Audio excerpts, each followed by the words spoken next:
नमस्कार दोस्तों, आप सभी का स्वागत है आपकी अपने यूट्यूब चैनल ट्रिकी नंबर 1 में। दोस्तों, इस वीडियो में हम लोग घटना चक्र जीएस पॉइंटर से एग्रीकल्चर चैप्टर को पढ़ेंगे। और अगर आप लोगों को जीएस में कोई और सा चैप्टर पढ़ना है तो आप उसको पढ़ सकते हैं, आपको उसकी प्लेलिस्ट मिल जाएगी। ठीक है, तो यहाँ पर हम लोग स्टार्ट करेंगे सामान्य परिचय से। ठीक है, तो चलिए आप लोग इस वीडियो में लास्ट तक बने रहिएगा, जिससे कि आपका प्रत्येक प्रश्न अच्छी तरीके से क्लियर हो जाए।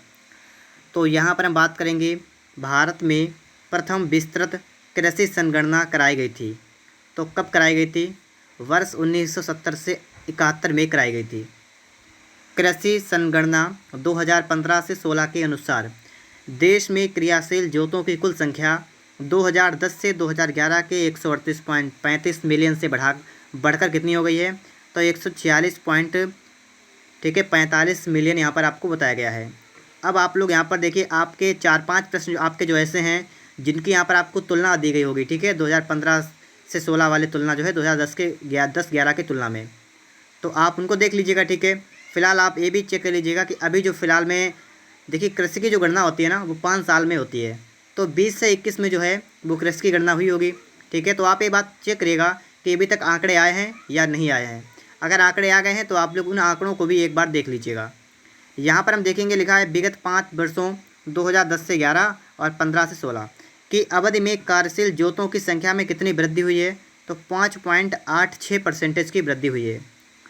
अगला आपके लिए है कि विगत 5 वर्षों 2010 से 11 और इससे 15-16 जो है, इसके मध्य परिचालित क्षेत्र की कमी कितनी हुई है? तो 1.11% की कमी हुई है। दोस्तों, ऐसा मत करिएगा कि आप लोग वीडियो को छोड़कर हट जाइएगा कि ये वीडियो आपके काम की नहीं है। सिर्फ 4-5 प्रश्न आपको इससे मिलेंगे। इसके बाद में दोस्तों आपका टॉपिक कृषि वाला जो है वो आपका पूरा स्टार्ट हो रहा है। ठीक है, तो थोड़ा सा धैर्य रखिएगा और क्लास में बने रहिएगा लास्ट तक। यहाँ पर देखिएगा, कृषि जनगणना 2015-16 के अनुसार देश के 14 राज्यों का देश की क्रियाशील जोतों की कुल संख्या में लगभग 91.01% हिस्सा है, जबकि कुल परिचालित क्षेत्र में इन 14 राज्यों का हिस्सा कितना है? तो परिचालित में है 88.19%। अब यहाँ पर आप देखेंगे, यहाँ पर लिखा है 2015-16 के अनुसार देश में सर्वाधिक जोतों की संख्या वाले राज्य कौन कौन से हैं? सबसे ज़्यादा कहाँ पर? उत्तर प्रदेश में, उसके बाद बिहार, महाराष्ट्र, मध्य प्रदेश और कर्नाटक। देश में कुल 157.82 मिलियन परिचालित क्षेत्र में सर्वाधिक योगदान देने वाले राज्यों का क्रम क्या है? तो योगदान देने वाले राज्यों का क्रम क्या है? तो राजस्थान सबसे पहले, उसके बाद महाराष्ट्र, उसके बाद उत्तर प्रदेश, मध्य प्रदेश और कर्नाटक। कृषि जनगणना 2015-16 के अनुसार राज्यों या संघीय क्षेत्रों में क्रियाशील जोतों की संख्या में सर्वाधिक परसेंटेज वृद्धि दर्ज की गई। मध्य प्रदेश में 12.74%। ठीक है, अब दोस्तों यहाँ पर बस आपके लिए जो आंकड़े थे वो समाप्त हो गए हैं। अब आप आराम से इन सबको पढ़ लीजिएगा। ठीक है, तो यहाँ पर हम देखेंगे, लिखा हुआ है भारतीय कृषि का इतिहास, लिखा है MS रंधावा ने। भारत में एग्रो इकोलॉजिकल जोन्स कृषि पारिस्थितिकीय क्षेत्रों की कुल संख्या कितनी है? तो 20 है। कथन और कारण। कथन में आपका लिखा हुआ है कि भारत की शुष्क पेटी की अर्थव्यवस्था प्रधानता कृषि आधारित है। तो बिल्कुल सही है। इसमें द्वितीय हरित क्रांति के लिए बहुत क्षमता है। तो दोनों बातें बिल्कुल करेक्ट हैं, लेकिन आपकी जो व्याख्या है वो करेक्ट नहीं है। भारत की खाद्य एवं पोषण सुरक्षा के संदर्भ में विभिन्न फसलों की बीज प्रतिस्थापन दरों को बढ़ाने से भविष्य के खाद्य उत्पादन लक्ष्यों को प्राप्त करने में मदद मिलती है, किंतु इसके अपेक्षाकृत बड़े या विस्तृत कार्यान्वयन में बाधाएं हैं। वह क्या क्या है? निम्न मूल्य एवं उच्च परिणाम वाली फसलों के मामले में गुणवत्ता वाले बीजों में मांग पूर्ति अंतराल। देश का पहला कृषि विश्वविद्यालय कौन सा है? GBPAU। ठीक है, पंतनगर में है। और प्रथम कृषि विश्वविद्यालय स्टार्ट हुआ था ना, वो 1960 में स्टार्ट हुआ था। यदि खाद्यान्नों का सुरक्षित संग्रह सुनिश्चित करना हो तो कटाई के समय उनका आर्द्रता अंश कितना होना चाहिए? 14% से कम होना चाहिए। भारत में भूमि उपयोग वर्गीकरण का सन्निकट निरूपण क्या है? नेट बुआई क्षेत्र 45.5%, वन 23.3%, अन्य क्षेत्र 31.20%। ये 2014 से 15 के जो आपके आंकड़े हैं उनके अनुसार आपको बताया गया है। ठीक है, तो आप इस आंकड़े को एक बार चेक कर लीजिएगा। कृषि में युग्म पैदावार का आशय क्या है? तो विभिन्न मौसम पर 2 फसल उगाने से। युग्म माने क्या होता है? आपको पता होगा, युग्म का मतलब होता है जोड़ा से। ठीक है, इसका मतलब है विभिन्न मौसम में 2 फसल उगाइए। मिश्रित खेती क्या होता है? पशुपालन और शस्य उत्पादन को एक साथ करना, मतलब आप खेती भी कर रहे हैं और खेती के साथ अगर आप पशुपालन भी कर रहे हैं तो इसका मतलब आप मिश्रित खेती कर रहे हैं। प्रकृति पर आर्थिक निर्भरता, उत्पादकता का निम्न स्तर, फसलों की विविधता, बड़े खेतों की प्रधानता, इनमें से भारतीय कृषि की विशेषता कौन सी नहीं है? तो बड़े खेतों की प्रधानता जो है ये भारत में नहीं है। कथन और कारण। कथन में आपका लिखा है कि पारंपरिक खेती के आधुनिक वैज्ञानिक खेती में रूपांतरण में हरित क्रांति की तकनीक की भूमिका मतलब महत्वपूर्ण भूमिका रही है। तो बिल्कुल सही है। इसमें सामाजिक और पर्यावरणीय लागत सम्मिलित नहीं होती है। तो ये भी सही है, ठीक है, लेकिन इनकी व्याख्या जो है वो आपकी सही नहीं है। आगे देखिए यहाँ पर जनसंख्या का दबाव, प्रच्छन्न बेरोजगारी, सहकारी क्षेत्र और भूजोत का छोटा आकार, इनमें से एक भारतीय कृषि की निम्न उत्पादकता का कारण कौन सा नहीं है? तो सहकारी कृषि नहीं है, ठीक है, सहकारी कृषि। भारत में संकर जोतों का सबसे बड़ा औसत आकार क्या है? राजस्थान में है।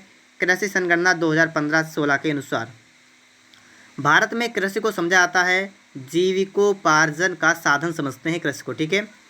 भारतीय कृषि के संदर्भ में सही कथन क्या है? भारत में दालों की खेती के अंतर्गत आने वाला लगभग 90% क्षेत्र वर्षा द्वारा पोषित होता है।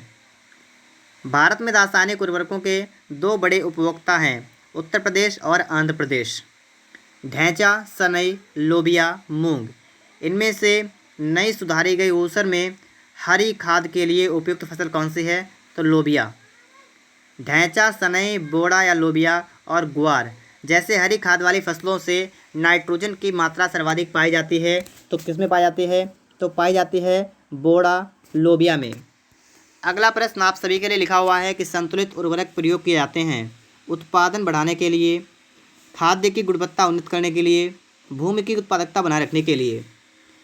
केरल तट, तमिलनाडु तट, तेलंगाना और विदर्भ, इनमें से दक्षिण भारत में उच्च कृषि उत्पादकता का श्रेय पाया जाता है। तो कहाँ पर पाया जाता है? ये पाया जाता है तमिलनाडु में। पुनर्भरण योग्य भौम जल संसाधन में संपन्न राज्य कौन सा है? तो उत्तर प्रदेश है। भारत में ठेकेदारी कृषि को लागू करने में अग्रणी राज्य कौन सा है? तो पंजाब। हरित खेती में सन्निहित है समेकित कीट प्रबंधन, समेकित पोषक पदार्थ आपूर्ति एवं समेकित प्राकृतिक संसाधन प्रबंधन। इसके बाद में आप यहाँ पर देखेंगे भारतीय कृषि पर वैश्वीकरण का प्रभाव है। अंतर्राष्ट्रीय बाज़ारों तक भारतीय किसानों के उत्पादों की पहुँच, नकदी फसल का बल, आय असमानता में वृद्धि, आर्थिक सहायता में कटौती। बीज ग्राम संकल्पना, सीड विलेज कॉन्सेप्ट के प्रमुख उद्देश्य का सर्वोत्तम वर्णन करता है। तो किसानों को गुणवत्ता युक्त बीज उत्पादन का प्रशिक्षण देने में लगाना और उनके द्वारा दूसरों को समुचित समय पर वहन करने योग्य लागत में गुणवत्ता बीज उपलब्ध कराना। तो एक बार आप पढ़ लीजिएगा इसको तो आपको अच्छी तरीके से यहाँ पर समझ आ जाएगा। एगमार्क क्या है? तो गुणवत्ता गारंटी की मोहर है एगमार्क, ठीक है, गुणवत्ता गारंटी की मोहर। भारतीय कृषि में परिस्थितियों के संदर्भ में संरक्षण कृषि की संकल्पना का महत्व बढ़ रहा है। संरक्षण कृषि के अंतर्गत क्या क्या आते हैं? न्यूनतम जोत को अपनाना, मृदा धरातल को ढकने के लिए फसल अवशिष्ट का उपयोग करना, स्थानिक एवं कालिक फसल अनुक्रमण, फसल आवर्तनों को अपनाना। हरित क्रांति की बात करेंगे यहाँ पर हम लोग। हरित क्रांति नई कृषि व्यूह रचना का परिणाम थे जो 20वीं सदी में प्रारंभ की गई थी, 7वें दशक के दौरान की गई थी। सदाबहार क्रांति भारत में कृषि उत्पादन बढ़ाने के लिए प्रयोग में लाई गई। तो MS स्वामीनाथन के द्वारा लाई गई थी, ठीक है। नॉर्मन अर्नेस्ट बोरलॉग ने को जो हरित क्रांति के जनक माने जाते हैं ये संयुक्त राज्य अमेरिका से हैं। विश्व में हरित क्रांति के जनक कौन है? तो नॉर्मन ई बोरलॉग। हरित क्रांति से गहरा संबंध रहा है तो स्वामीनाथन का रहा है। देखिए स्वामीनाथन भारतीय हैं और नॉर्मन बोरलॉग जो हैं ये विश्व में सबसे पहले हैं, ठीक है। इसके बाद देखिए आप लोग यहाँ पर कि हरित क्रांति से अभिप्राय क्या है? उच्च उत्पाद वैरायटी प्रोग्राम, ठीक है। इसके बाद आप लोग यहाँ पर देखेंगे, यहाँ पर आपका लिखा हुआ है कि मोटे अनाज, दलहन, गेहूँ, तिलहन, इनमें से हरित क्रांति संबंधित है। तो गेहूँ उत्पादन से संबंधित है हरित क्रांति। वह फसल जिसको हरित क्रांति का सर्वाधिक लाभ उत्पादन एवं उत्पादकता दोनों में हुआ है उसको कहेंगे हम लोग गेहूँ। स्वतंत्रता प्राप्ति के बाद भारत ने सर्वाधिक प्रगति की है गेहूँ के उत्पादन में। हरित क्रांति में प्रयुक्त मुख्य पादप फसल क्या थे? मैक्सिकन गेहूँ। आगे देखिए इसके बाद भारत में द्वितीय हरित क्रांति के संबंध में सही है, क्या क्या सही है? इसका लक्ष्य हरित क्रांति से अब तक लाभान्वित ना हो सकने वाले क्षेत्रों में बीज, पानी, उर्वरक तकनीक का विस्तार करना है। इसका लक्ष्य पशुपालन, सामाजिक वानिकी, मत्स्य पालन के साथ शस्योत्पादन का समाकलन करना है। हरित क्रांति के घटक की बात की जाएगी तो उच्च उत्पादन देने वाले किस्म के बीज, सिंचाई, ग्रामीण विद्युतीकरण, ग्रामीण सड़कें और विपणन। ठीक है, आगे आप लोग यहाँ पर देखेंगे कथन और कारण। भारत में हरित क्रांति के फलस्वरूप खाद्यान्नों के उत्पादन में वृद्धि हुई है, तो बिल्कुल सही है। भारत में हरित क्रांति के परिणाम स्वरूप क्षेत्रीय असमानताओं में वृद्धि हुई है, तो ये भी बिल्कुल करेक्ट है। ठीक है, इंद्रधनुषी क्रांति का संबंध है, इसमें कृषि क्षेत्र की सभी क्रांतियाँ शामिल हैं। ठीक है, आगे देखिए इसके बाद में सही सुमेलन यहाँ पर आपको देखना है। खाद्य उत्पादन में वृद्धि की बात की जाएगी तो उसका संबंध हरित क्रांति से है। दुग्ध उत्पादन श्वेत क्रांति, मत्स्य पालन नीली क्रांति, उर्वरक भूरी क्रांति और उद्यान कृषि तो सुनहरी क्रांति। गुलाबी क्रांति प्याज से संबंधित है। जीरो टिल बीज एवं उर्वरक ड्रिल विकसित किया गया था, तो जीबी पंत कृषि एवं प्रौद्योगिकी विश्वविद्यालय पंतनगर में विकसित किया गया था। ठीक है, अब बात यहाँ पर की गई है खाद्यान्न फसलों के बारे में, तो आप लोग एक एक करके सभी फसलों के बारे में पढ़ेंगे। सबसे पहले आप लोग यहाँ पर पढ़ेंगे रबी की फसलें। ठीक है, तो देखिएगा आप लोग यहाँ पर भारत में बुआई होती है 3 फसलों की होती है, रबी, खरीफ, जायद। रबी की फसल की बुआई कब होती है? अक्टूबर नवंबर में होती है। रबी की फसल कौन कौन सी? जैसे सरसों है, मसूर है, चना है, गेहूँ है, सभी को याद कर लीजिएगा। देखिए रबी की फसलें कब होती हैं? रबी की फसलें सर्दियों में होती हैं। ठीक है, अगर आप लोग हिंदी को पढ़ चुके हैं तो आपको पता होगा कि रवि माने क्या होता है। रवि का मतलब होता है सूर्य, पता है आपको, सूर्य। तो जिन फसलों को हम लोग सर्दियों में बोते हैं, ठीक है, हमें धूप की ज़्यादा आवश्यकता होती है, आपको पता होगा, तो उसे कहते हैं रबी की फसल। ठीक है, तो अगर आप ऐसे बोल जाएं तो आपको ये तो पता होगा सर्दियों में गेहूँ होता है। अब सर्दी की बात आएगी तो इसका मतलब क्या होगा? आप धूप को ध्यान करेंगे, ठीक है, और आप सूरज को ध्यान करेंगे तो रवि। तो समझ लीजिएगा एक तरीके से गेहूँ, चना, मसूर, सरसों जो है ये सभी आपकी रबी की फसलें हैं। ठीक है, गेहूं की अच्छी खेती आवश्यक परिस्थिति समुच्चय क्या है? तो मध्यम ताप है और मध्यम वर्षा। मतलब सर्दियों में ताप भी आपका मध्यम होता है, ज़्यादा ताप तो होता नहीं है, और वर्षा भी बहुत ही कम होती है। गन्ना, कपास, जूट, गेहूं में नकदी फसल में कौन सम्मिलित नहीं है? देखिए गन्ना नकदी फसल है, कपास नकदी फसल है और जूट भी है। गेहूँ नकदी फसल नहीं है। नकदी फसल कौन है? गन्ना, कपास, केला भी है। ठीक है, केला भी है। 3 बड़े गेहूं उत्पादक राज्यों के दृष्टि से सही क्रम क्या है? सबसे पहला उत्तर प्रदेश, फिर मध्य प्रदेश, उसके बाद में पंजाब। ठीक है, नंबर 1 पर यूपी। भारत का अधिकतम गेहूं उत्पादक राज्य कौन सा है? तो अधिकतम गेहूं जो होता है वो उत्तर प्रदेश में होता है। मही सुगंधा ये प्रजाति है, धान की फसल की प्रजाति है मही सुगंधा। भारत में उत्तर प्रदेश का प्रथम स्थान है गेहूँ, आलू, गन्ना के उत्पादन में। ठीक है, गेहूँ, आलू, गन्ना के उत्पादन में। आगे देखिएगा, गेहूँ वह प्रजाति है जो प्रेरित उत्परिवर्तन द्वारा विकसित की गई है, सोनारा 64। गेहूँ में बौनेपन का जीन है, नॉरिन 10। मैक्रोनी गेहूँ सबसे उपयुक्त है असिंचित परिस्थितियों के लिए, राज 3077 ये भी एक गेहूँ की प्रजाति है। पूसा सिंधु गंगा ये एक प्रजाति है, ये भी गेहूँ की है। यूपी 308 एक प्रजाति है, ये भी गेहूँ की प्रजाति है। ठीक है, गेहूँ की फसल का रोग है तो रस्ट जो है ये गेहूँ की फसल का रोग है। कल्याण सोना एक किस्म है, तो गेहूँ की एक किस्म है कल्याण सोना। गेहूँ की अधिक पैदावार वाली किस्में कौन कौन सी हैं? तो अर्जुन है और सोनालिका। ये गेहूँ की अधिक पैदावार वाली किस्में हैं, अर्जुन और सोनालिका। गेहूँ के साथ 2 फसली के लिए अरहर उपयुक्त होता है, UPAS 120। ट्रेटिकेल जिन 2 के बीच का संकर है वह है गेहूँ और राई। करनाल बंट एक बीमारी है, तो ये किसकी बीमारी है? गेहूँ की बीमारी है करनाल बंट। रस्ट गेहूँ की फसल का रोग है या 3 प्रकार का होता है, पीला, भूरा और काला कीट। गेहूँ की खेती के लिए आदर्श मिट्टी कौन सी है? दोमट या दोमट बनावट वाली मिट्टी। ठीक है, इसके बाद खरीफ की फसलों की यहाँ पर बात की गई है। धान की उत्पत्ति हुई दक्षिण पूर्व एशिया में हुई है, धान की उत्पत्ति। खरीफ की फसलें हैं कपास, मूंगफली, धान, ये खरीफ की फसलें हैं।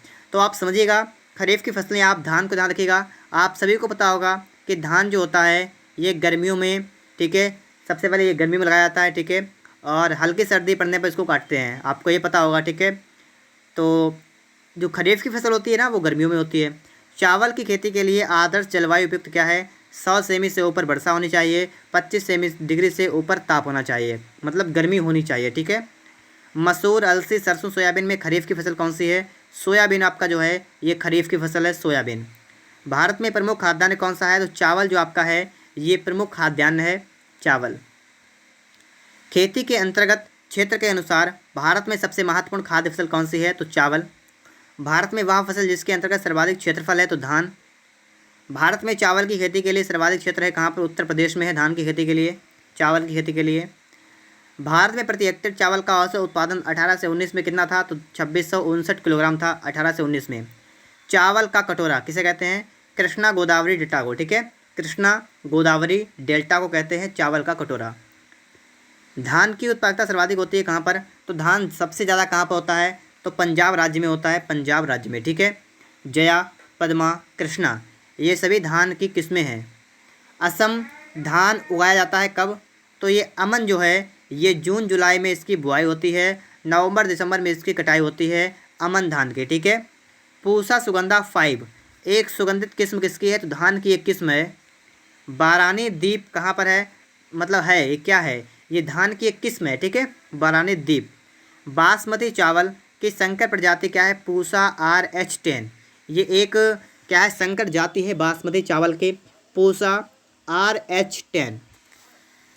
बासमती चावल की रोपाई हेतु उपयुक्त बीज दर क्या है? तो 15 से 20 किलोग्राम प्रति हेक्टेयर।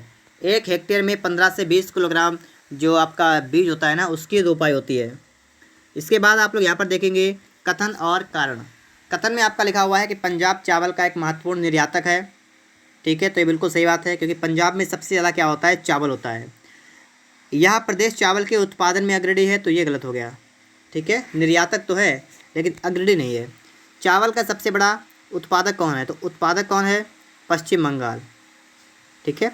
वह जीव जो चावल की फसल के लिए जैव उर्वरक का कार्य कर सकता है उसका नाम है नील हरीश शैवाल, नील हरीश शैवाल। आगे देखिए इसके बाद में कथन और कारण की यहाँ पर बात की गई है। तो कथन में आपका लिखा हुआ है कि भारत में पश्चिमी तट की तुलना में पूर्वी तट में धान का उत्पादन अधिक होता है, बिल्कुल सही है, ठीक है, पूर्व की तरफ अधिक उत्पादन होता है। अगला है कि भारत के पूर्वी तट पर पश्चिमी तट की तुलना में अधिक वर्षा होती है, तो ये गलत है, ठीक है, क्योंकि पश्चिमी तट पर अधिक वर्षा होती है, पूर्वी तट पर कम वर्षा होती है। अगला लिखा हुआ है कि विगत एक दशक में भारत में जिस फसल के लिए प्रयुक्त कुल कृषि भूमि लगभग एक जैसी बनी रही वह कौन सी है? चावल। भारतवर्ष में चावल की खेती उन क्षेत्रों में होती है जहाँ पर 100 सेमी से अधिक वर्षा होती है, 25 डिग्री सेंटीग्रेड से अधिक ताप होता है। बिहार, कर्नाटक, पंजाब, उत्तर प्रदेश में से वह राज्य जिसमें संकर धान की खेती के अंतर्गत सर्वाधिक क्षेत्रफल है, उत्तर प्रदेश में, ठीक है। चावल है, तो चावल जो एक फसल है ना ये कैसी फसल है? तो उष्णकटिबंधीय फसल है ये चावल। और चावल की फसल के लिए प्रमुख जैव उर्वरक कौन सा है? तो नील हरित शैवाल, एजोस्पिरिलियम, फास्फोबैक्टीरिया और एजोला। इसके बाद दोस्तों आप सभी के लिए लिखा हुआ है अगला प्रश्न। ये प्रश्न लिखा हुआ है कि धान की बड़े पैमाने पर कृषि की जाती है पूर्वी तट की नदी घाटियों में। चावल दो प्रकार के स्टार्च पाए जाते हैं चावल में, एक तो होता है एमाइलोज, एक होता है एमाइलोपेक्टिन। इसके बाद आपका लिखा हुआ है कि एमाइलोज अधिक मात्रा में पाया जाता है, तो कहाँ पर पाया जाता है? सामान्यतः चावल की लंबी दानों वाली किस्मों में पाया जाता है। इसके बाद आगे लिखा हुआ है आपके लिए प्रश्न कि एमाइलोपेक्टिन अधिक मात्रा में पाया जाता है मध्यम और छोटे दाने वाली चावल, ठीक है, चावल की किस्मों में, ठीक है, चावल यहाँ पर होगा, मध्यम और छोटे दाने वाली चावल की किस्मों में। पीला तना वेदक कीट की निगरानी हेतु प्रयोग किया जाता है, तो पीला तना वेदक कीट जो है इसकी निगरानी के लिए गंधपाश, फेरोमोन ट्रैप इसका प्रयोग किया जाता है, ठीक है। वैश्विक स्तर पर अनाज की रानी कहते हैं किसको? मक्का को कहते हैं अनाज की रानी। शक्तिमान 1, शक्तिमान 2 आनुवंशिक परिवर्तन उच्च किस्में हैं किसकी हैं? तो ये मक्का की उच्च किस्में हैं, ठीक है, शक्तिमान 1, शक्तिमान 2। मक्का के 3 बड़े उत्पादक देश हैं, तो एक तो अमेरिका हो गया है, एक तो हो गया चीन, एक हो गया आपका ब्राज़ील, ठीक है, 2018 में। आगे यहाँ पर आप लोग देखेंगे मक्का के 3 बड़े उत्पादक कौन कौन से हैं? तो कर्नाटक है, मध्य प्रदेश है और तेलंगाना है, ठीक है। वह फसलें जो जायद में मुख्यतः सिंचित क्षेत्र में उगाई जाती हैं, मूंग और उड़द, ठीक है। जायद की यहाँ पर बात की गई है। नकदी फसलें यहाँ पर आपकी बात की गई कपास के बारे में, क्योंकि आपको पता है कपास है, तंबाकू है, गन्ना है, जूट है, ये सभी आपकी नकदी फसलें हैं। तो भारत में कपास का अधिकतम मात्रा में उत्पादन करने वाले क्षेत्र कौन कौन से हैं? तो उत्तर पश्चिमी और पश्चिमी भारत। ठीक है, उत्तर पश्चिम का भारत और पश्चिम का भारत। भारत का सबसे बड़ा कपास उत्पादक राज्य कौन सा है? तो गुजरात। मध्य प्रदेश का वह जिला जो कपास की खेती के कारण सफ़ेद सोने का क्षेत्र कहा जाता है, उज्जैन शाजापुर। महाराष्ट्र में वह फसल जो श्वेत स्वर्ण के नाम से जानी जाती है, उसे कहते हैं हम लोग कपास। सत्य कथन आप सभी को बताना यहाँ पर है। भारत कपास के पौधे का आदि निवास है। विश्व में भारत पहला देश है जहाँ कपास की संकर किस्म विकसित हुई है और जिसके परिणाम स्वरूप वर्धित उत्पादन होता है। इसके बाद में आप लोग आगे देखेंगे तो यहाँ पर देखेंगे कपास के रेशे प्राप्त होते हैं तो बीज से। ठीक है, बीज से प्राप्त होते हैं कपास के पौधे। महाराष्ट्र में आगे देखिएगा क्या लिखा हुआ है कि महाराष्ट्र में काली मिट्टी के क्षेत्र के कपास को गन्ने की फसल से प्रतिस्पर्धा का सामना करना पड़ रहा है। इसका कारण क्या है? सिंचाई सुविधाओं के प्रसार के कारण इस क्षेत्र में गन्ने की फसल अधिक लाभप्रद है। इसके बाद लिखा है कपास। ठीक है, आगे देखिएगा आपका लिखा हुआ है कपास के उत्कृष्टता का आधार क्या है? तो इसके रेशे की लंबाई। कपास के रेशे की लंबाई होती है 5 सेंटीमीटर से अधिक होती है। अब बात की जाए नकदी फसल आपकी एक खबर है जिसका नाम क्या है? गन्ना। तो इसके बारे में हम लोग यहाँ पर देख लेते हैं। तो उत्तम कोटि का गन्ना माना जाता है, तो मेरठ का जो गन्ना है वो उत्तम कोटि का मानते हैं। सर्वाधिक गन्ना उत्पादन 3 देश कौन कौन से हैं? तो ब्राज़ील, फिर भारत, फिर चीन। ठीक है, और भारत में वह राज्य जो गन्ने की खेती के लिए सबसे अधिक भूमि है, उत्तर प्रदेश में सबसे ज़्यादा गन्ना होता है। भारत की फसलों में से वह फसल जिसके अंतर्गत उसके शुद्ध सकल कृषि क्षेत्र के सिंचित क्षेत्र का सर्वाधिक परसेंटेज है, उसका नाम है गेहूं का। भारत में 3 गन्ना उत्पादक राज्यों का घटते हुए क्रम में सही अनुक्रम क्या है? सबसे पहले उत्तर प्रदेश, उसके बाद महाराष्ट्र, उसके बाद कर्नाटक। भारत में सर्वाधिक गन्ना पैदा करने वाला राज्य कौन कौन सा है? तो उत्तर प्रदेश है, जहाँ पर सर्वाधिक गन्ने की पैदावार होती है। सत्य कथन की यहाँ पर बात की गई है, तो यहाँ पर आप देखेंगे चीनी उत्पादन प्रक्रम में शीरा एक लिखा है उपोत्पाद है। ठीक है, और चीनी कारखानों में चीनी मिलों में से निकली खोई भाप बनाने के लिए बॉयलरों में ईंधन के रूप में प्रयोग की जाती है। ठीक है, आगे लिखा हुआ है गन्ना उत्पादन के एक व्यावहारिक उपागम का जिसे धारणीय गन्ना उपक्रम के नाम से जानते हैं, इसका महत्व क्या है? तो कृषि की पारंपरिक पद्धति की तुलना में इसमें बीज की लागत बहुत कम होती है। इसमें चयन सिंचाई का प्रभावकारी प्रयोग हो सकता है। कृषि की पारंपरिक पद्धति की तुलना में इसमें अंतराशस्यन की ऊंचाई ज़्यादा गुंजाइश होती है। ठीक है, गन्ने की शर्करा की मात्रा घट जाती है यदि पकने की अवधि में पाला गिर जाए। चीनी उद्योग के संबंध में सही कथन क्या है? कि विश्व में चीनी उत्पादन 18-19 में भारत का हिस्सा 18.48% से अधिक है। भारत में चीनी उद्योग दूसरा सबसे बड़ा कृषि आधारित उद्योग है। भारत चीनी का सबसे बड़ा उपभोक्ता है। शक्कर नगर चीनी का एक प्रमुख केंद्र है। कहाँ पर? तेलंगाना का। भारत में शक्कर का प्याला कहलाता है, तो उत्तर प्रदेश को कहते हैं शक्कर का प्याला। 1903 में भारतवर्ष की प्रथम चीनी मिल स्थापित की गई थी। कहाँ पर? प्रतापपुर देवरिया उत्तर प्रदेश में स्थापित की गई थी। उत्तरी भारत से दक्षिणी भारत में चीनी उद्योग के स्थानिक स्थानांतरण का कारण क्या है? तो गन्ने का प्रति एकड़ उच्चतर उत्पादन, गन्ने में शर्करा का अधिक होना, पेराई का अधिक लंबा मौसम। गन्ने में प्रजनन का कार्य किया जा रहा है। कहाँ पर? कोयम्बटूर में किया जा रहा है। ठीक है, गन्ने का बीज उत्पादित किया जाता है तो SBI कोयम्बटूर में। गन्ना प्रजनन केंद्र कहाँ पर है? तो कोयम्बटूर में है। गन्ने की 48 फसल पकने के लिए समय लेती है, 18 माह का समय लेती है। उत्तर प्रदेश, महाराष्ट्र, बिहार और हरियाणा में से वह राज्य जिसे चीनी का कटोरा कहते हैं, तो उत्तर प्रदेश को कहते हैं चीनी का कटोरा। तिलहन की दोस्तों यहाँ पर बात की गई है, तो इसको आप फटाफट से देखिए। यहाँ पर गन्ना, जूट, गेहूँ, मूंगफली, इनमें से सबसे कम जल की आवश्यकता कहाँ पर होती है? तो मूंगफली में सबसे कम जल की आवश्यकता होती है। 2019 से 20 के अनुसार सर्वाधिक मूंगफली उत्पादक राज्य कौन कौन से हैं? सबसे ज़्यादा होती है गुजरात में, उसके बाद राजस्थान में, उसके बाद तमिलनाडु में। तिलहनी फसल कौन कौन सी है? सूर्यमुखी, तिल, अलसी, सोयाबीन, अरंडी। ठीक है। पीली क्रांति संबंधित किससे है? तो तिलहन से है पीली क्रांति संबंधित। ठीक है, तिलहन। शुष्क भूमि के लिए सर्वाधिक उचित फसल कौन सी है? तो मूंगफली है। पेनिंग, पेंगिंग लिखा है, पेंगिंग। ठीक है, पेगिंग। पेगिंग एक लाभकारी प्रक्रिया है तो मूंगफली में। भारत में सोयाबीन का अग्रणी उत्पादक राज्य कौन सा है? तो मध्य प्रदेश है। भारत में सोयाबीन की खेती का सर्वाधिक क्षेत्रफल है तो मध्य प्रदेश में है सर्वाधिक क्षेत्रफल। भारत में मूंगफली का सबसे बड़ा उत्पादक राज्य कौन सा है? तो गुजरात है। मूंगफली के क्षेत्रांतर्गत कम परंतु प्रति हेक्टेयर बहुत अधिक उत्पादन वाला भारत का राज्य कौन सा है? तो पंजाब। राजस्थान प्रमुख उत्पादक किसका है? सरसों का प्रमुख उत्पादन है राजस्थान। ठीक है। दिए गए मानचित्र पर विचार कीजिए। आपको मानचित्र दिया गया है और इसमें आपको यहाँ पर देखना है कि जैसे यहाँ पर आपने पढ़ा भी है गुजरात जो आपका है वहाँ पर आपकी मूंगफली होती है। तो ऐसे ही आपको देखा है। ठीक है। गन्ना, तो गन्ने के लिए यहाँ पर आपको कौन सा? इसके बाद महाराष्ट्र यहाँ पर गन्ने के लिए होगा। रागी के लिए यहाँ पर, अब यहाँ पर अगर आपको मैप पता है तो आपको पता होगा। तंबाकू के लिए ये वाला है। ठीक है। तो इसके लिए आपको मैप पता होना चाहिए थोड़ा। ठीक है। मुझे तो फिलहाल ध्यान नहीं आ रहा यहाँ पर कौन सा चाहिए। ठीक है। उसके बाद आगे देखिएगा, भारत में उत्पादित मुख्य तिलहन फसल कौन कौन सी है? तो तिलहन वाले की बात की जाएगी, सोयाबीन भी है, मूंगफली भी है, सरसों भी है, तिल भी है। ठीक है। जिन सबसे तेल निकलता है उसे कहते हैं तिलहन। सरसों की प्रजातियाँ कौन कौन सी हैं? तो वरुणा है, पूसा गोल्ड है, पीताम्बरी है। जिप्सम की अधिक मात्रा आवश्यक होती है मूंगफली की फसल में। कौशल उन्नत प्रजाति है मूंगफली की प्रजाति है कौशल। लिखा हुआ है कि मूंगफली, सोयाबीन, सूरजमुखी, तिल में से वह फसल जिसमें सबसे ज़्यादा परसेंटेज तेल होता है। तो किसमें होता है? तो तिल में सबसे ज़्यादा तेल होता है। ठीक है। किसमें? तिल में। दलहन की यहाँ पर बात की गई है कि अरहर का वैज्ञानिक नाम क्या है? कैजनस कजान। अरहर की अच्छी उपज के लिए चाहिए दोमट या बलुई मिट्टी जिसका पीएच मान 7 से 8 के बीच में हो। चना उगाई जाती है रबी ऋतु में।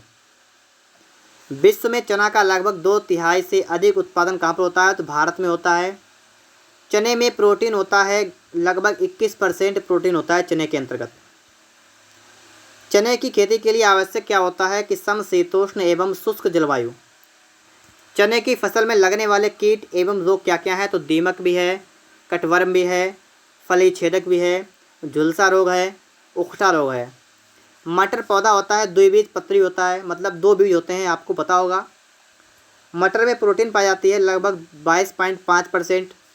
मटर की पत्ती विहीन प्रजाति है अपर्णा, पत्ती नहीं होती है। मटर के लिए पीएच मान कितना होना चाहिए? तो 6 से 7.5।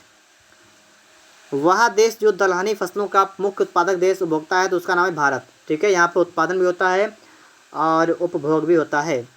गेहूँ, चावल, चीनी, दालें भारत में सामान्यतः निर्यात नहीं किया जाता है। दालों का निर्यात नहीं होता है। भारत में दालों की कमी है परंतु प्रोटीन की नहीं। बिल्कुल सही है। ठीक है। दाल तो कमी है लेकिन प्रोटीन की कमी यहाँ पर नहीं है। दालों की मांग की वरीयता है, तो ये भी बात बिल्कुल सही है। ठीक है। भारत में दालों का सबसे बड़ा उत्पादक राज्य कौन सा है? राजस्थान में दालें सबसे अधिक होती हैं उत्पादक। ठीक है। हवा में नत्रजन संचित करने की क्षमता होती है दलहनी फसलों में। दलहनी फसलों के उत्पादन हेतु आवश्यक तत्व कौन सा है? कोबाल्ट। वायुमंडल के नत्रजन का स्थिरीकरण करने वाली दलहनी फसल कौन कौन सी है? तो चना है, मटर है, मूंग है। ठीक है। इसके बाद में आप लोग यहाँ पर देखिएगा, यहाँ पर आप देखेंगे, यहाँ पर आप लोग देखिएगा दलहनी फसलों में संतुलित खाद का अनुपात कितना है? 1:2:2। अरहर का जन्म स्थान क्या है? भारतवर्ष। मालवीय चमत्कार एक प्रजाति है अरहर की। बहार एक जनजाति है अरहर की जनजाति है। मटर की पत्ती विहीन जाति क्या कहलाती है? तो इसका नाम क्या है? अपर्णा। इसके बाद आप लोग देखेंगे यहाँ पर रेशम, तो देखिएगा रेशम कीड़े का जीवन चक्र कितना होता है? 4 चरणों में होता है। सबसे पहले अंडा, फिर इल्ली, प्यूपा और शलज। रेशम का कुल जीवन काल कितना होता है? तो 50 दिन होता है। रेशम के ज्ञात सभी 5 व्यापारिक किस्मों का एकमात्र उत्पादक देश कौन सा है? तो भारत। रेशम के कीड़े कहलाते हैं पिल्लू। भारत में सर्वाधिक रेशम शहतूत पैदा करने वाला राज्य कौन सा है? उसका नाम है कर्नाटक। 2018 से 19। भारत को 60% से अधिक कच्चा रेशम प्राप्त होता है आंध्र प्रदेश और कर्नाटक से प्राप्त होता है। सही सुमेलित कीजिए। यहाँ पर आप देखेंगे रेशम, शहतूत रेशम, तो ये कहाँ होता है? इसका होता है उत्पादन कर्नाटक में। टसर रेशम का उत्पादन कहाँ पर होता है? झारखंड में होता है। ईरी रेशम का उत्पादन असम में होता है। मूंगा रेशम का उत्पादन जो है वो आपका असम में होता है। मूंगा रेशम की एक ऐसी किस्म है जो पूरे विश्व में केवल भारत में कहाँ पर होती है, असम में होती है मूंगा, ठीक है। और टसर रेशम जो है वो आप पढ़ चुके हैं अभी, झारखंड में, ठीक है। इसके बाद में आप यहाँ पर देखेंगे तमिलनाडु, मध्य प्रदेश, पंजाब, कर्नाटक में से वह राज्य जो अधिकतम सिल्क सूत उत्पादित करता है, तो इसका नाम क्या है, कर्नाटक। आगे बात करेंगे बागानी फसलों के बारे में, तो कॉफ़ी या कहवा, इसके बारे में हम बात कर लेते हैं। राष्ट्रीय बागवानी परिषद बोर्ड की स्थापना हुई थी 1984 में हुई थी। आगे यहाँ पर देखिएगा आप लोग कि यद्यपि कॉफ़ी और चाय दोनों खेती पहाड़ी ढलानों पर की जाती हैं, तथापि इनके कृषि के संबंध में इन दोनों में कुछ अंतर पाया जाता है। इस संदर्भ में सत्य कथन क्या है? कॉफ़ी के पौधे को उष्णकटिबंधीय क्षेत्रों की उष्ण और आर्द्र जलवायु की आवश्यकता होती है, जबकि चाय की खेती उष्णकटिबंधीय और उपोष्ण दोनों क्षेत्रों में की जाती है। कॉफ़ी बीजों के द्वारा प्रवर्धित की जाती है, लेकिन चाय केवल डॉली कलम के द्वारा प्रवर्धित की जाती है। यहाँ पर आप देखेंगे भारत में सर्वाधिक कॉफ़ी उत्पादन की जाती है कहाँ पर, कर्नाटक में। भारत में देश का 68.2% से अधिक कॉफ़ी अकेले उत्पादित कहाँ पर होती है, तो कर्नाटक में सबसे ज़्यादा कॉफ़ी होती है। कहवा की खेती कहाँ पर होती है, तो ये भी कर्नाटक में होती है। अब यहाँ पर हम लोग बात करेंगे चाय एवं रबर के बारे में। चाय के उत्पादन में चीन का प्रथम और भारत का दूसरा स्थान है। तंबाकू, सन, गेहूँ, चाय, इनमें नकदी फसल जिससे भारत को अधिकतम विदेशी मुद्रा प्राप्त होती है, उसका नाम क्या है, चाय। भारत का सबसे बड़ा चाय उत्पादक राज्य कौन सा है, तो असम, ठीक है, असम में है। चाय उत्पादक राज्य कौन सा है, असम। भारत अपनी आवश्यकता से अधिक उत्पादन करता है किसका, चाय का। भारत चाय में महत्वपूर्ण निर्यातक देश है, तो बिल्कुल सही बात है। भारत में चाय की घरेलू खपत बहुत कम है, तो ये गलत है। एक ऐसे क्षेत्र में जहां वार्षिक वर्षा 200 सेमी से अधिक होती है और ढलाव पहाड़ी स्थल होता है, तो वहां पर चाय की खेती की जाती है। ग्रीन गोल्ड किस्म किसकी है, तो चाय की किस्म है, किसका नाम क्या है, ग्रीन गोल्ड। बराक घाटी की महत्वपूर्ण फसल क्या है, तो धान जो है ये बराक घाटी की महत्वपूर्ण फसल है। भारत में रबर का सर्वाधिक उत्पादन करने वाला राज्य कौन सा है, केरल। अन्य बागानी फसलों के बारे में यहाँ पर हम लोग बात करेंगे। भारत का वह राज्य जहाँ कहवा, रबर, तंबाकू सभी की खेती की जाती है, उसका नाम क्या है, कर्नाटक। भारत में बागानी कृषि के अंतर्गत उगाई जाने वाली फसलें कौन सी हैं, तो चाय, रबर, नारियल, कहवा। सही कथन आपको यहाँ बताना है कि चाय जो है असम की मुख्य फसल है, तंबाकू आंध्र प्रदेश में विस्तृत पैमाने पर उगाई जाती है। भारत में तंबाकू का सर्वाधिक उत्पादन कहाँ पर होता है, तो तंबाकू की बात की जाएगी तो गुजरात में होता है, 17-18 के आंकड़े हैं इनके अनुसार, ठीक है। तंबाकू के कृषि के अंतर्गत बृहत्तम क्षेत्र का है, तो ये भी गुजरात है। नारियल का सबसे बड़ा उत्पादक राज्य कौन सा है, तो केरल में होता है नारियल। इलायची के लिए कौन है, इलायची के लिए केरल भी है, कर्नाटक भी है, तमिलनाडु भी है, ठीक है। इलायची के लिए केरल राज्य विश्व भर में जाना जाता है तो गर्म मसालों के संवर्धन के लिए। मसालों का बागान किसे कहते हैं, केरल को कहते हैं, केरल को। लौंग, लौंग होता है तो पुष्पकली होती है, ठीक है। लौंग प्राप्त होता है किससे, पुष्पकली से। लौंग की खेती मुख्यतः कहाँ पर होती है, केरल में होती है, तमिलनाडु में होती है और कर्नाटक में होती है, ठीक है। केरल, तमिलनाडु, कर्नाटक। सूची 1 को सूची 2 से सम्मिलित कीजिए। जूट, तो जूट जो है ये पश्चिम बंगाल में होता है। जूट चाय के लिए असम, असम में चाय। रबर केरल में, और गन्ना उत्तर प्रदेश में गन्ना, ठीक है। भारत में काली मिर्च की खेती के लिए अनुकूल दशाएं कौन कौन सी हैं, उष्ण और आर्द्र जलवायु, 200 सेंटीमीटर वार्षिक वर्षा, 1100 मीटर ऊंचाई तक के पहाड़ी ढलान और 15 से 30 डिग्री तक वार्षिक ताप परिसर। भारत के काला सोना के रूप में जाना जाता है, तो काली मिर्च एवं कोयला। भारत में मसालों का सर्वाधिक उत्पादक कहाँ पर है, कौन है, तो मध्य प्रदेश, ठीक है। काजू का प्रमुख उत्पादक राज्य कौन सा है, तो महाराष्ट्र। असम, जम्मू कश्मीर, हिमाचल प्रदेश, केरल में से वह राज्य जिसमें काली मिर्च और इलायची का उत्पादन होता है उसे हम लोग कहते हैं केरल। झूमिंग कृषि, झूमिंग कृषि यहाँ पर देखेंगे, झूमिंग अथवा पैड़ा, ये किसकी पद्धति है, जंगल काटकर सूखने को छोड़ना। झूमिंग सर्वाधिक बृहत्तम है नागालैंड में।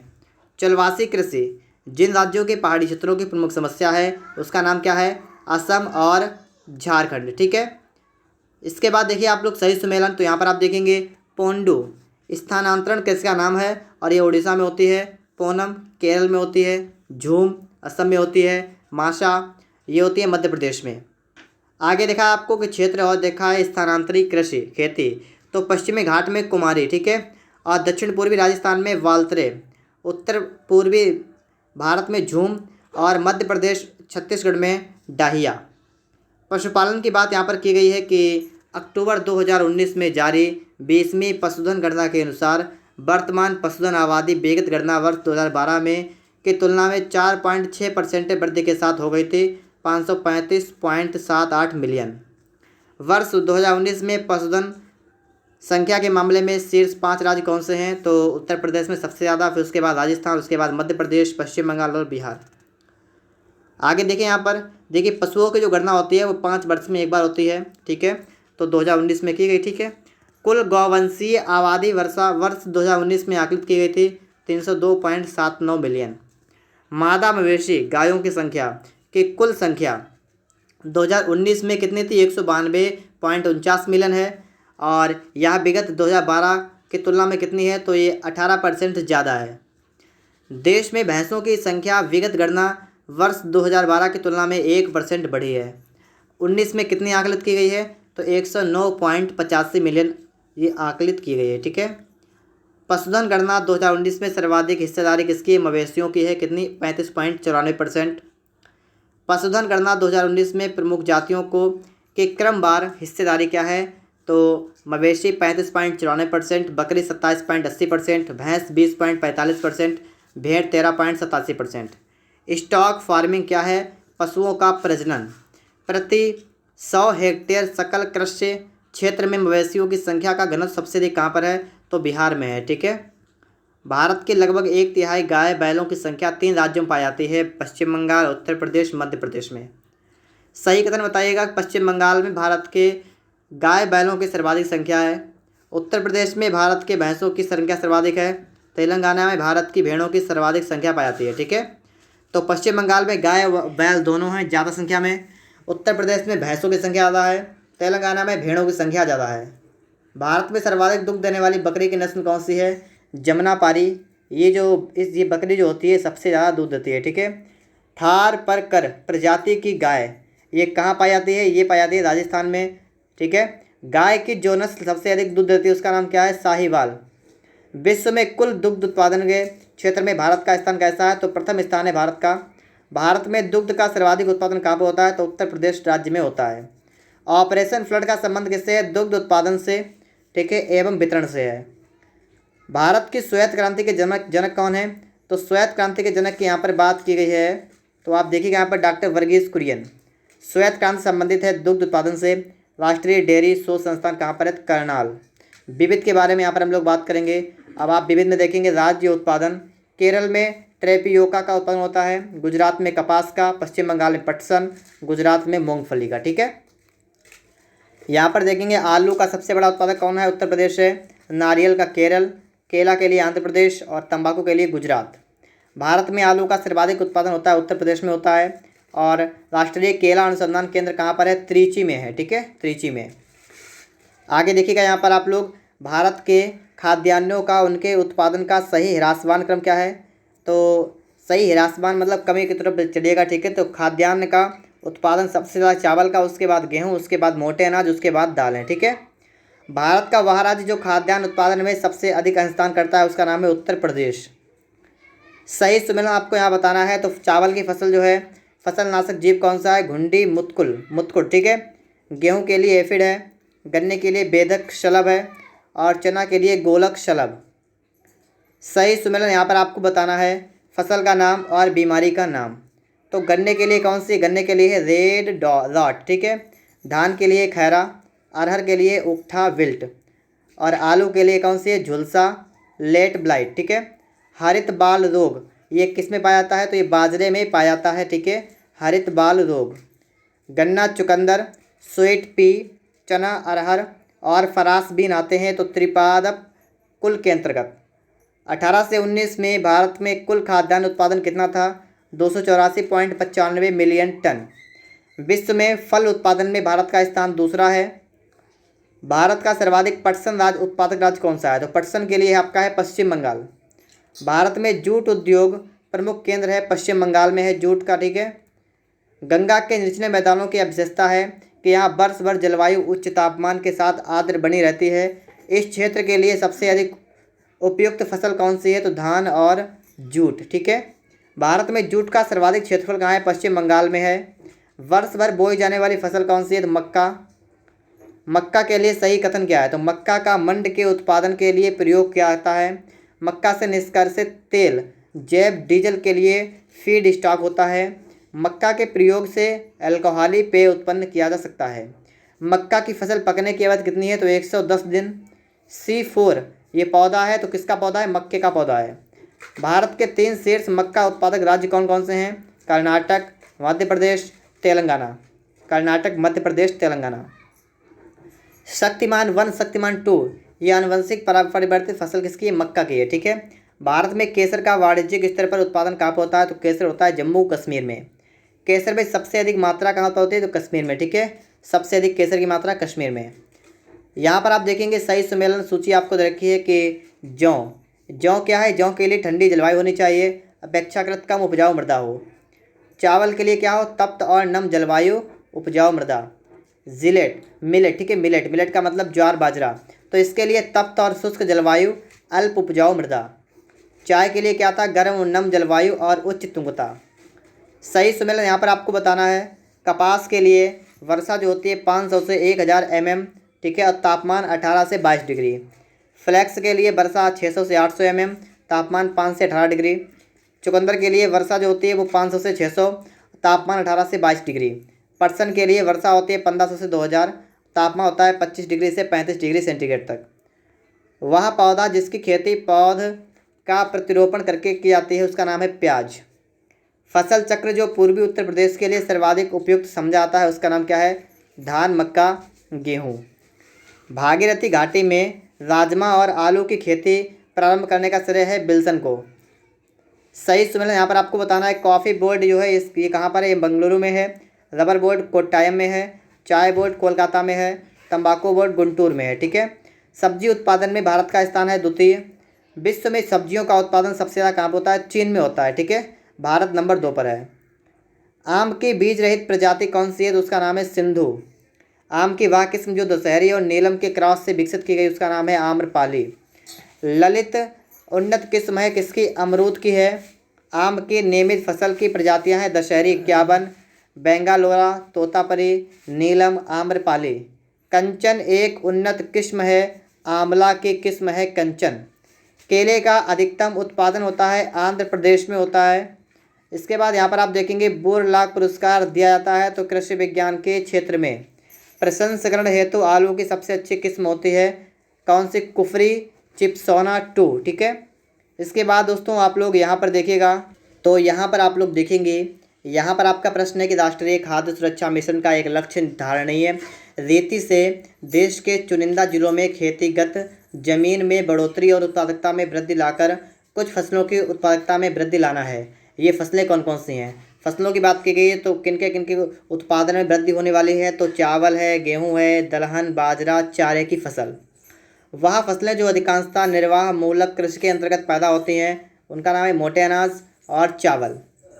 अदरक का तना जो मिट्टी में होता है खाद्य का संग्रहण करता है उसका नाम है प्रकंद। अनाज के दानों का उत्पादन है ओट मील। उत्तराखंड में उगाया जाने वाला अनाज मंडुआ कोदा का निर्यात जिस देश में अधिकांशतः किया जा रहा है उसका नाम क्या है? जापान। प्रमुखतया वर्षा आधारित फसल कौन सी है? मूंगफली है, तिल है, बाजरा है। आगे देखिए वह फसलें जो दलहन, चारा और हरी खाद के रूप में प्रयुक्त होती हैं उसका नाम है लोबिया, अरहर, मूंग। ठीक है। वह राज्य जिसमें सर्वाधिक सर्वोपयुक्त जलवायु विषयक स्थितियाँ उपलब्ध हैं जिसमें न्यूनतम लागत से आर्किड की विविध किस्मों की खेती हो सकती है और वह इस क्षेत्र में निर्यात उन्मुख उद्योग विकसित कर सकता है। अरुणाचल प्रदेश। देश का प्रथम पूर्ण रूप से जैविक राज्य घोषित किया गया सिक्किम को। ठीक है। जैविक राज्य सिक्किम। गुजरात राज्य की विशेषताएं हैं, उसका उत्तरी भाग शुष्क एवं अर्धशुष्क है, उसके मध्य भाग में कपास का उत्पादन होता है, उस राज्य में खाद्य फसलों की तुलना में नकदी फसलों की खेती अधिक होती है। भारत का ग्वार क्लस्टर बीन का पारंपरिक रूप से सब्जी या पशु आहार के रूप में उपयोग किया जाता है किंतु हाल ही में इसकी खेती ने महत्व का स्थान प्राप्त किया है। इसके लिए क्या है कि इसके बीजों से निर्मित गोंद शेल गैस के निष्कर्षण में प्रयुक्त होता है। कथन और कारण की यहाँ पर बात की गई है। तो कथन में आपका दोस्तों यहाँ पर लिखा हुआ है कि भारत में पश्चिम बंगाल मछली का सबसे बड़ा उत्पादक है, तो बिल्कुल सही बात है। ठीक है, यहाँ पर देखिएगा भारत में कुल मत्स्य मतलब उत्पादक अग्रणी राज्य कौन कौन से हैं, तो आंध्र प्रदेश भी है, पश्चिम बंगाल भी है, गुजरात भी है, उड़ीसा भी है। PVW 343 और DBW 17 ये प्रजातियां हैं गेहूं की। धान की खैरा बीमारी के लिए उपयोग आता है, तो जिंक सल्फेट। ठीक है, खैरा बीमारी के लिए जिंक सल्फेट। भारत में आम का उत्पादन 2017 में करने वाले प्रमुख राज्य कौन कौन से हैं, तो आम का उत्पादन यहाँ पर देखिए उत्तर प्रदेश है, आंध्र प्रदेश है और बिहार है। विश्व के फल उत्पादन में भारत का योगदान कितना है, 10.49। ठीक है, हॉर्टिकल्चर स्टेट मतलब 2018 के अनुसार। दोस्तों इस टाइप से आपका ये कृषि वाला पूरा टॉपिक कंप्लीट हो गया है। अगर आपको वीडियो अच्छा लगा है तो आप लोग वीडियो को लाइक करिएगा। चैनल पर अगर आप लोग नए हैं तो आप लोग चैनल को सब्सक्राइब भी कर लीजिएगा।